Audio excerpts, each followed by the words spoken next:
মাতৃসত্য অতিরাজ্য পালন করি যদিও আমি তিনি পুত্র জন্ম দিল তথাপিতো পুত্র সকলের অবস্থায় আমার বিতত করে তুলেছে ধৃতরাষ্ট্র জন্মান্ধ জ্যেষ্ঠ হিসাবে যদিও রাজ সিংহাসন আৰোহণ কৰিছে তথাপি ৰজাৰ দায়িত্ব সি পালন কৰিব পৰা নাই পৰৰ হাতত ধৰি উঠা বহা কৰিব লাগে আৰু দ্বিতীয় পুত্ৰ পাণ্ডু সিও ব্যাধিযুক্ত বিদুৰক দাসীৰ পুত্ৰ বুলি জগতে হাঁহিব লাগিছে নাই নাই নাই নাই পিতৃ হোৱাৰ আনন্দ আৰু মোৰ নাই নোহোৱাটোৱেই স্বাভাৱিক এই পিতৃত্ব যদি স্বভাৱ গতিত অহা হলে এনে নহলহেঁতেন আৰু ময়ো পৃথিৱীৰ বোজা হৈ জীয়াই থাকিব নালাগিলহেঁতেন পুত্ৰ ধৃতৰাষ্ট্ৰ পৃথিৱী অন্ধপুত্ৰৰ প্ৰণিপাত গ্ৰহণ কৰিব আৰু আৰু অনতি পলমে মোক মৰিবলৈ অভিশাপ দিয়ক পুত্ৰ পিতা পুত্ৰ তোমাৰ মনৰ যাতনা মই নুবুজাকৈ থকা নাই কেনেকৈ দৈৱৰ শক্তিক আমি ইচ্ছামতে ত্যাগ কৰিব পাৰোঁ সেয়া যদি কৰিব নোৱাৰিয়েই তেন্তে তেন্তে জীয়াই থাকি কৰিম কি পুত্ৰ পিতা জীয়াই থকাটো এটা জীৱনৰ ধৰ্ম আৰু এই ধৰ্ম তুমি পালন কৰিবই লাগিব মৃত্যুক তুমি আমি বিচাৰিব নালাগে যেতিয়া সময় হ'ব মৃত্যুৰ পৰা কোনেও হাত সাৰিব নোৱাৰে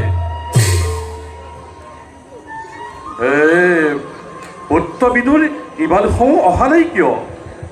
পিতা বিদুৰ তপস্যাৰ কাৰণে অৰণ্যলৈ গৈছে তপস্যাতে পৰম শক্তি লাভ কৰি দিগ্বিজয় কৰাৰ তাৰ ইচ্ছা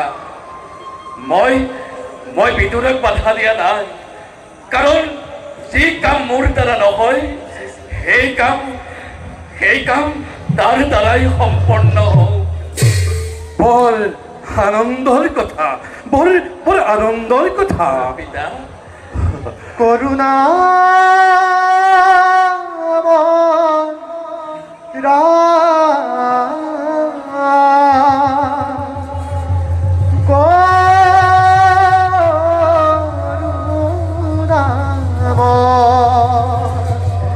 কৰিও কৃপা যেন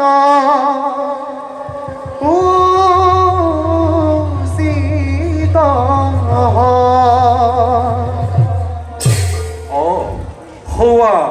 দেৱৰীষি আহিছে তেওঁ বা আকৌ কি বতৰা আনিছে নাৰায়ণ নাৰায়ণ নাৰায়ণ পিছে পিতা পুত্ৰ লগ লাগি কিহৰ আলোচনা কৰা হৈছে আহক দেৱৰীষি এনে দুখৰ দিনত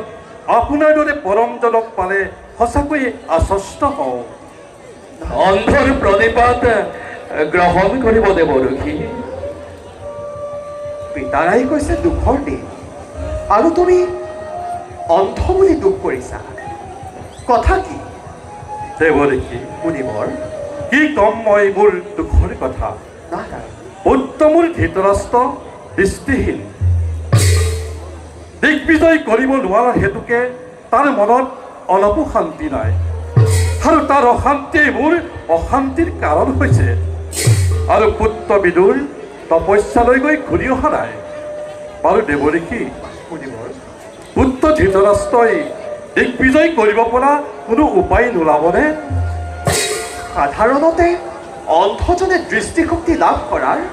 কোনো উপায় নাই দেৱৰীষি তথাপিতো পূজা কৰি যদি নাৰায়ণক সন্তুষ্ট কৰিব পাৰে তেনেহ'লে হয়তো দৃষ্টিশক্তি লাভ কৰিব পাৰিব যদি সেয়ে হয় তেন্তে নাৰায়ণক সন্তুষ্ট কৰাৰ ব্যৱস্থা ময়েই কৰিম আপুনি মাত্ৰ পুত্ৰক তপস্যাস্থলীলৈ বাট দেখুৱাই লৈ গৈ আমাক পৰম অনুগ্ৰহ কৰক সেই কাম অতি আনন্দমনেৰে কৰিম সম্পাদক ধৃতৰাষ্ট্ৰই যদি দৃষ্টিশক্তি লাভ কৰিব পাৰে তেনেহ'লে জগতৰেই মহা উপকাৰ সাধন হ'ব তেন্তে ৰাজন ব'লা আমি যাত্ৰাৰ আয়োজন কৰিম বৎসা পিতা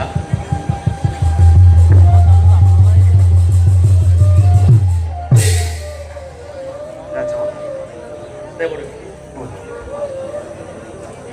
হৰি হেৰ ৰে বাব বহিৰো